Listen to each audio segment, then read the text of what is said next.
Welcome to the Heartbreak to Happiness show with Sara Davison. If you're struggling with a breakup and you feel shocked, angry, betrayed, devastated, or sad and alone, then this podcast is for you.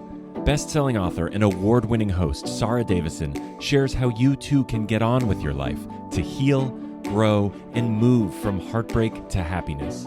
Here's your host, Sara Davison. Welcome back to the show. And today, my guest is Christopher Green, OBE, the founder and president of White Ribbon UK. White Ribbon is the leading charity that is ending male violence against women by engaging with men and boys to make a stand against violence. Their mission is for all men to fulfill the White Ribbon promise to never commit, excuse, or remain silent about male violence against women. They act as a catalyst, encouraging people, and especially men and boys, to individually and collectively take action and change behaviour. Chris has achieved so much in this field. He has been a member of the World Health Organization's Violence Prevention Alliance. He has also been awarded the title Ultimate Man 2007 by Cosmopolitan magazine for his work on anti-violence strategies. He has 3 times been recognised by invitations to receptions held by the Prime Minister at number 10 Downing Street and 2 invitations to the Speaker's House in Parliament. In 2012, he was appointed to the UN Group Leaders of Men to Combat Violence Against Women by Ban Ki-moon, a group of 20 men working to combat violence, which included Archbishop Desmond Tutu and former Spanish Prime Minister José Zapatero and author Paulo Coelho. In 2017 New Year's Honours, Chris Green was awarded an OBE by Her Majesty the Queen for services to equality. So I am super excited to welcome Chris Green to the show. Welcome, Chris. Hi, it's great to be here. Thanks very much. Oh, it's so good to have you. I've been reading through your bio and you have done some absolutely incredible things. So, Chris, please tell my listeners all about the work that you do and White Ribbon. Well, I'm Chris Green, and 16 years ago, I was an academic with some spare time at university, and I'd seen an organisation called White Ribbon in Canada and thought, hey, they're doing interesting work. I didn't want to start a magazine again. I'd been involved in a men's magazine, which was for changing men, but that had a mass circulation of 2,500. I don't want to spend my time producing a magazine which talks to people who think like me anyway. I wanted to try and develop a mass organisation. And I saw that that's exactly what White Ribbon campaigns around the world try and do. So I set up White Ribbon in the UK. White Ribbon is about men who want to challenge male violence against women and girls. And it's a really simple message. If you wear a white ribbon, you're making a promise never to commit, never to excuse, and never to remain silent about men's violence against women and girls. And perhaps that last part is as hard as all the others. It's really hard to not to speak out. You have to speak out about these things, and that's a big problem. Silence, it just colludes and excuses the problem of male violence.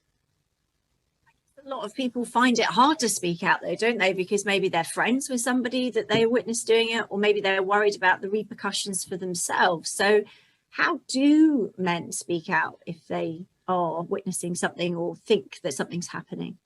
It's not, for me, it's not about the extremes of violence that we have to intervene. Everybody would know to ring the police if they hear shouting and screaming from next door. And that's a reasonable reaction. But when we have to intervene is when people make the sort of snidey remarks, the catcalling or the jokes, which are, sometimes you think, oh, that's just the acceptable side. No, it isn't. It's not the acceptable side. And it's far better for you to say to one of your friends, look, that upset me, what you said there. And if you do that, if you're in a group, you'll find that some of the other people will say, oh, I didn't like them talking about that either. And then that's the way we start to change the culture. Yeah, interesting. I think if you can do it with other people around, maybe that does de-intensify it and prevent it from potentially escalating. Why do you think it's so important for men to speak out about this? It's our responsibility. Men commit 90% of interpersonal violence. It's our responsibility because women's organisations have for years saying, actually, get your act together, start doing something about this. We have been trying to stop male violence for centuries. Now men have to involve themselves as well. And the third reason is some men will listen better if they hear the message from men as well as from women. If you hear it from your friends and from your relatives and from your work colleagues, then you might actually start to change your behaviour. And we're not expecting people to change overnight, but just starting to say, okay. We noticed that in our work in schools, some survey work in schools. Over a whole year, what a school has noticed is that some of the attitudes of the boys have changed a little bit. And that's all you can hope for. Just a little bit of change, a little bit of improvement. And that makes the work worthwhile. Going into schools is an incredible idea. I think there's a lot of good work that can be done in schools because that's when children are learning, isn't it? That's when they're learning what makes the world go round. And I guess their beliefs are forming, especially up to the age of sort of 7 and 8, where they're really sort of working out who they are. And then as they go into puberty, and if their role models maybe are giving a different message, it's sometimes good to have an outside person come in and explain right from wrong, and that maybe what they've witnessed isn't normal, because it's hard for a child to challenge what they see at home, because they'll grow up potentially believing that is how relationships are, that's what it's supposed to be like, and that their parents are the role models for their behavior moving forward. Yeah, I mean, we have to break the intergenerational cycle of violence, and 750,000 kids every year see domestic abuse. 750,000 kids each year. So is that in the UK? That's in the UK. So we need to break that cycle. Otherwise, you're going to have 750,000 children who are either going to be victims or perpetrators because they see that in their own home. And so we need work in infant schools, in primary schools, in secondary schools, in colleges and universities. I've been surprised to find that in universities, they teach consent. Only 70% of them teach consent, not 100%. 100% of them teach health and safety when the kids move in to new halls of residence, but not 100% of them teach how boys and young men should behave. And we've seen a lot of this with the new campaign, Everyone's Invited.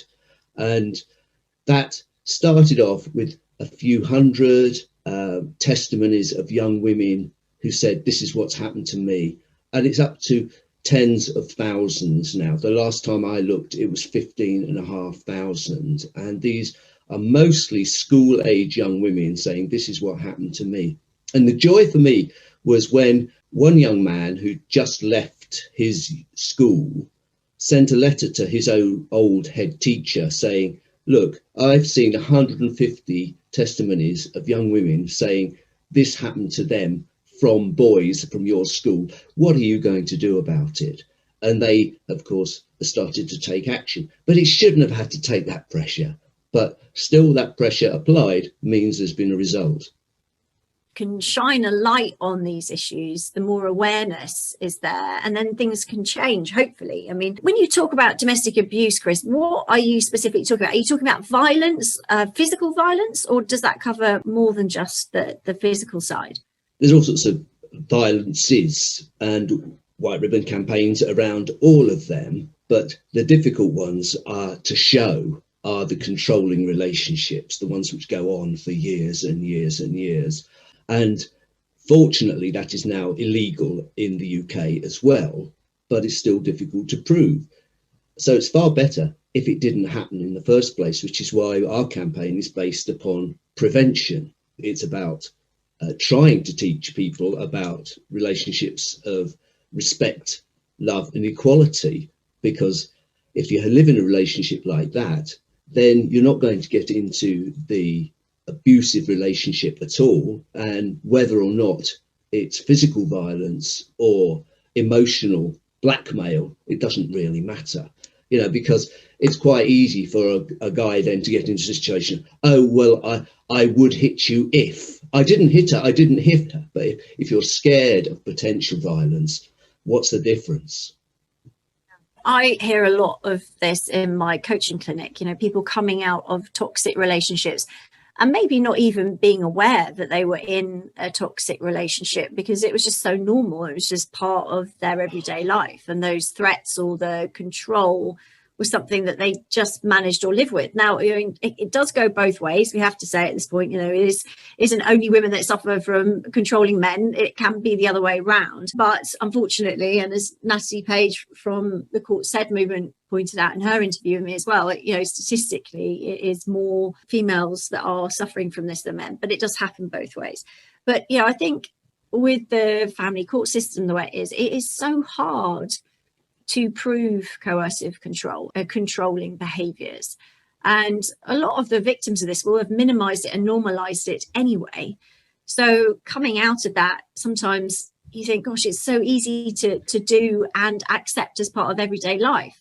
So how do we stop it? How do we make those changes? That's the $64,000 question. I think the big issue is working about how young men start to receive their sex education. And how do they receive their relationship and sex education? It's by talking to their friends, and it's by watching porn.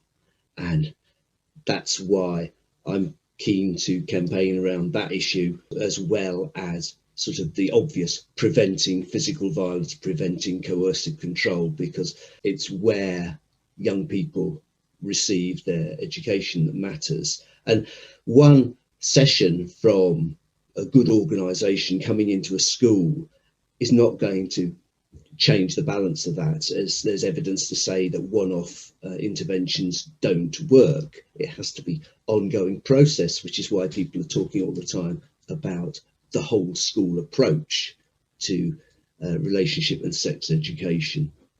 Pornography is something where that is so easily accessible now with kids, a lot younger than ever in our generation before, because obviously they've all got mobile phones, they've all got contact with the internet, they got ready access to pornography, which again gives them a certain message. They're learning that this is what intimate relationships are like, this is what happens.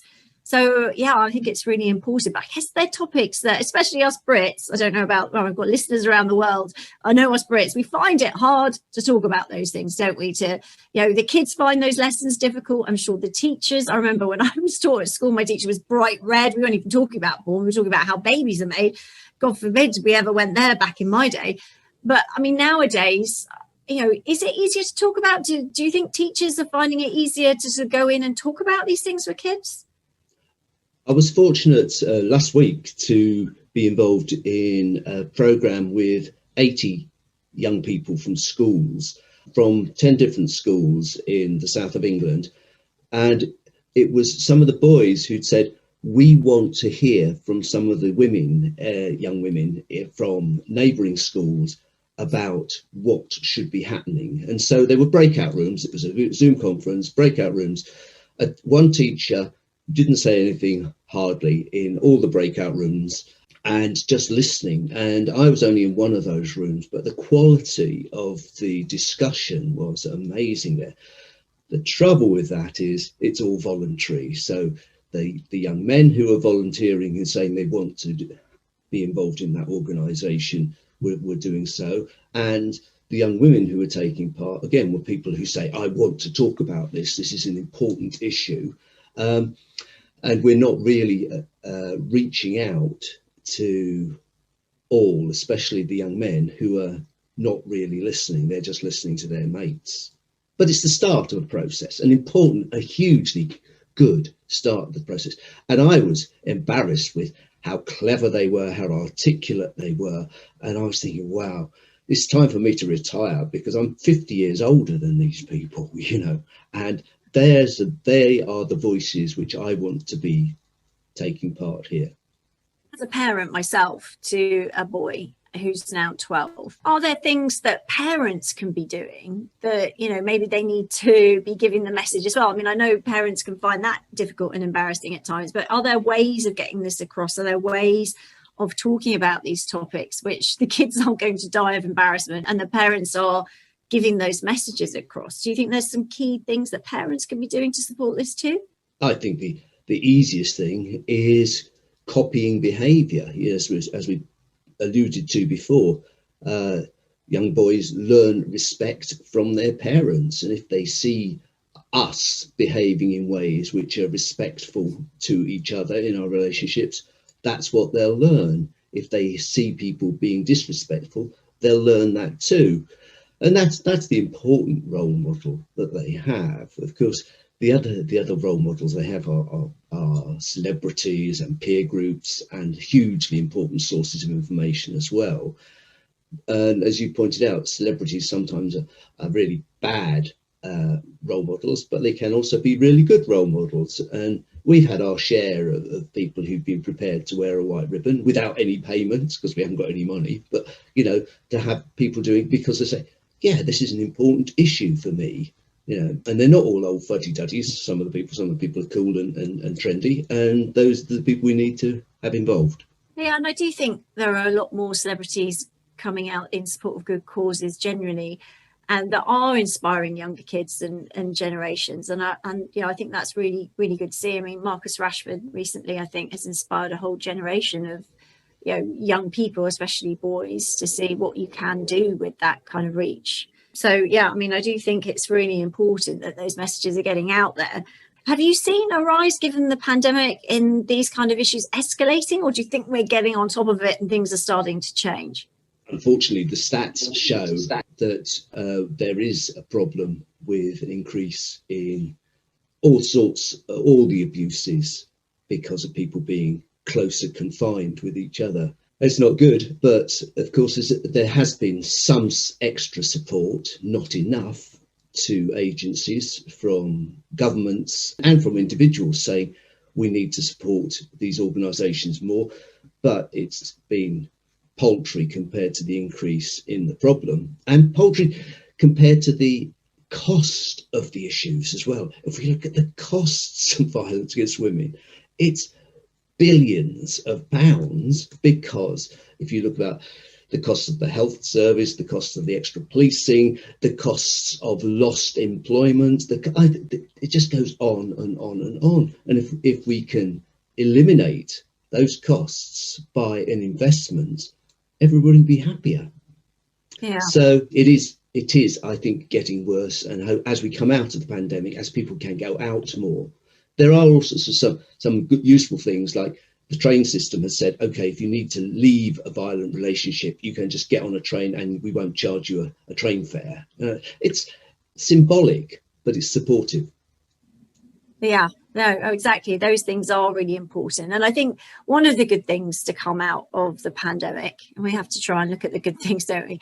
I think one of the good things is that it has put domestic abuse on the front page and headline news pretty much every single day, which it wasn't before. As the patron of the Dash charity, often it was the children's charities, which obviously rightly so, were the ones that people were going to and they felt a lot of synergy and empathy for. But things like domestic abuse had a real stigma around, which I think it has been broken down during the pandemic as people realise that it's probably more widespread than they ever thought or ever believed or ever wanted to see, and that it happens to everyone and anyone. You don't have to be a certain type of person, or it doesn't have to be a certain class bracket in society. It can happen to anyone, anywhere, at any time. And I think that's really taken the blinkers off for a lot of people and raised awareness on those sort of issues. I have seen recently, I don't know if you've seen this, a rise in online abuse, because I guess you can hide behind your keyboard, right? I think they call them keyboard warriors. But I suppose with children having mobile phones and with everybody being on the internet, you kind of hide behind a profile potentially and bully, intimidate, abuse somebody. Have you seen a rise in that with your work, Chris? Something like 7 or 8 years ago, there was a play on at just off the West End in London, and it was about revenge porn.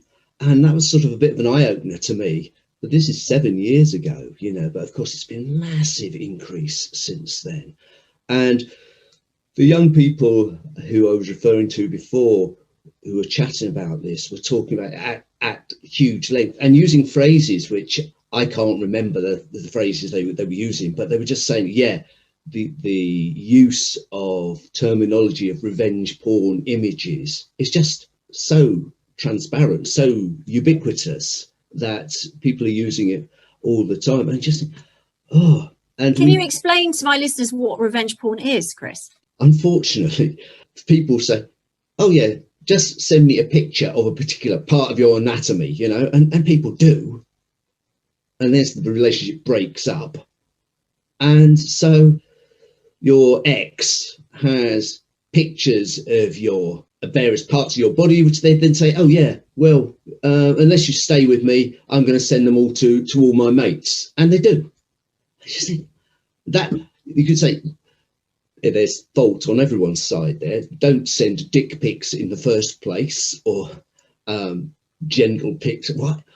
What's that about? Anyway, I think it's a different generation to us. I know, it's very, very strange. But having done that, you're a hostage to fortune. But having done that, of course, people should not respond by sending them to their friends, and now illegal. But I mean, the trouble with that is actually going through all the processes of prosecution. And for everyone that is prosecuted, there'll be more than 999 times when it happens and is not prosecuted. And so we just have to tell people, actually, don't do it. It's revenge like that is just so cheap and nasty and inappropriate, and it doesn't make you any friends, So don't do it. I think it's, again, about raising awareness for at a young age to say, this could be used against you, because you may not understand that. You may think, well, this person's great, we're getting on really well. Maybe you don't feel comfortable about doing it even, but you do it because you want to stay in favor with that person. And then it comes back to bite you later on, but you're naive at the time. I'm also reluctant to blame the victim by saying it's the young woman's fault for sending out the pictures in the first place. I don't understand. The guy shouldn't be asking for it, because potentially what you do with photos of people, but then they shouldn't be asking. That's what you have to teach.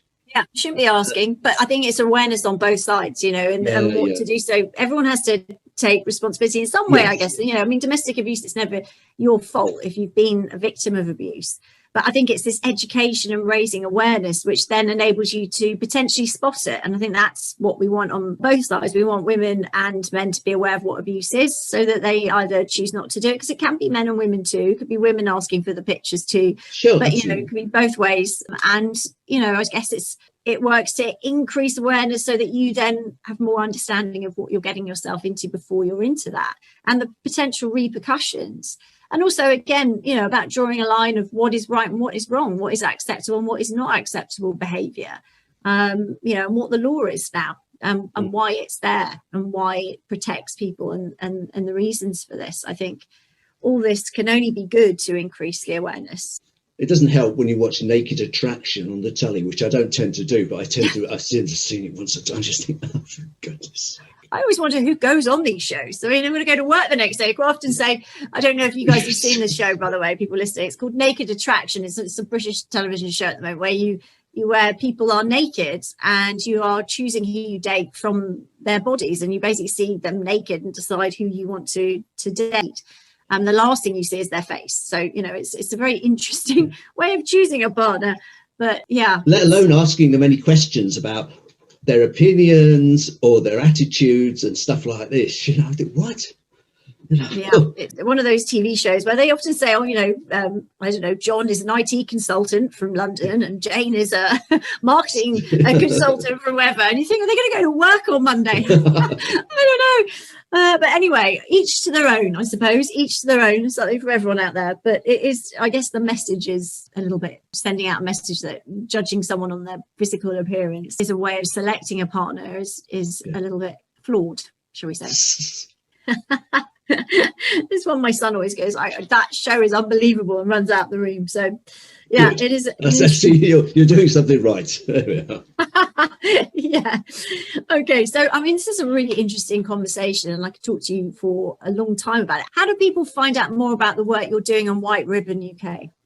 That's always easy. Just look at whiteribbon.org.uk or Google White Ribbon. I mean, just find out some of the things which we're doing, and there's an awful lot going on. But the joy about White Ribbon is it's run by the people who are active in the communities, and that's the only way we're going to make changes. It's not going to make change with half a dozen people in an office somewhere. It makes change by the fact that people are out there saying, yes, we're going to have a stall on our high street. And I love going to gigs like that, because you can interact with people and talk to people about their opinions.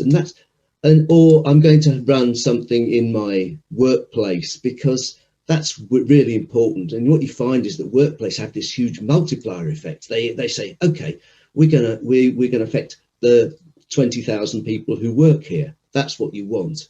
Yeah, absolutely. Getting that message out, raising awareness, and also, getting to the kids when they're young at school. Do you find that men are open to this? And when you bring it up, they are able to admit, maybe, actually, yes, I do that sometimes? Or do you think most people are quite defensive about this?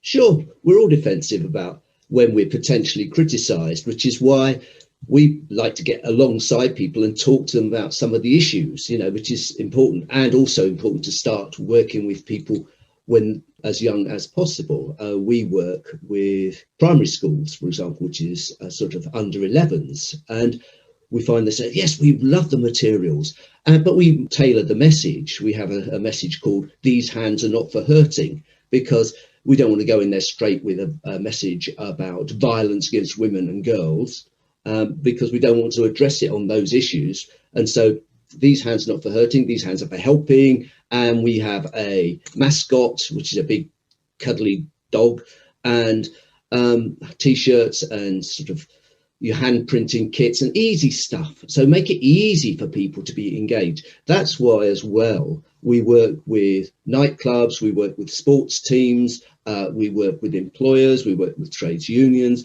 because we have to work with where people are and where are men. It's really hard. I love to go out and give presentations to groups of men, and yet invariably most of the presentations I give are to groups of women, because they're the people who have meetings and who then say, yeah, we want to address this as an issue, and we want to talk about why men should be getting more involved. But of course it should be the men who do that, which is why I say so much of our campaigning is around getting Yorkshire Cricket Club or Leeds Football Club or West Ham or these football clubs to say, yes, we want to do something around these issues. Because if we get Premiership football clubs and local community teams involved, that makes a difference. And so we've done quite a lot of work with sports, with football clubs, rugby clubs, ice hockey clubs, cricket clubs, because that's one of the areas where it's important for their corporate social responsibility. They attract a lot of followers and we can make a difference. That's what it's all about, making a difference, isn't it? I mean, you're very humble when you speak, but you have achieved huge amounts globally, helping people around the world with this kind of thing. So, I'm honoured that you've joined me today. Chris, my last question, which I ask all my guests, is my podcast is called Heartbreak to Happiness. And I think it's really important to identify what happiness is for you. So if you're coming out of a traumatic experience, maybe you have been a victim of abuse and you're dealing with some difficult repercussions from that, identifying what happiness is for you is key. So what is happiness for you? Primroses. They open up after the winter and they're the first flowers. I've got loads and loads and loads of them all over my garden, all over the hillside behind me, and that's really good. Cycling is another thing I do a lot of, and actually slowing down and looking at the flowers, watching the birds, it's nice. I love that. I have primroses in my garden too, and they make me happy. So I agree with you on that. Well, thank you ever so much for joining us today. You have been incredible. I mean, I'm sure that your work is inspiring a lot of people around the world, and I hope that it goes from strength to strength. So thanks ever so much for joining me today, Chris. And thank you so much for having me. It's been a joy. Cheers. That's it for today's episode. Please do head on over to whiteribbon.org.uk to find out more about Chris and his work and to get involved and to support him. And I look forward to you joining me on our next episode. That's it for today's episode of Heartbreak to Happiness. Don't forget to subscribe and leave a review to win a free ticket to Sara's virtual Heartbreak to Happiness retreat. This is a transformative combination of live webinars with Sara herself, coupled with her empowering online video program designed to help you cope better with your breakup and start feeling happy again. For more details, head on over to heartbreaktohappinesspodcast.com, where you can also get a copy of Sara's gift. Thank you, and join us again on the next episode for another dose of Heartbreak to Happiness.